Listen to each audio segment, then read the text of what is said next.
তো গাইস আমি চলে গেছিলাম অযোধ্যা পাহাড়, আর অযোধ্যা পাহাড়ে গিয়ে আমি ড্রোন উড়ছিলাম। চলো তোমাদেরকে সে ব্যাপারটা খুলে বলি।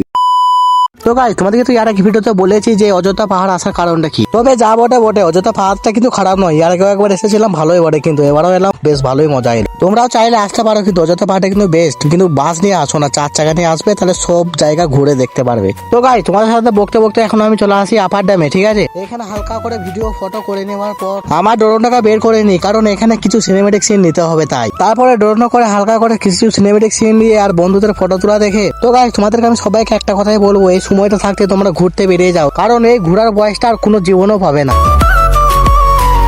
যাই হোক গাইস বাদ দাও, আমরা এখন গ্যাংস্টারের মতন হেঁটে হেঁটে যাচ্ছিলাম আপার ড্যামের উপর দিকে। তারপর একটা ঝালমুড়ি স্টল দেখে একটা থেকে ঝালমুড়ি নিয়ে নিয়েছিলাম। আর তোমরা তোমার ঝালমুড়ি খাওয়ার স্টাইলটা সবাই জানো। থাক এখানে আর ঝালমুড়ি খাওয়ার স্টাইলটা দেবো না, কারণ না হলে সবাই আমার উপর ফিদা হয়ে যাবে। তো গাইস অযোধ্যা পাহাড়ের আরো ভালো ভালো সিন আছে, এই ব্লকে আর কিছু দেখাবো না, আর পরের ব্লকে সবকিছু দেখাবো। তার জন্য তোমরা আমার চ্যানেলটা সাবস্ক্রাইব করে রাখো। তা ঠিক আছে গাইস, টাটা।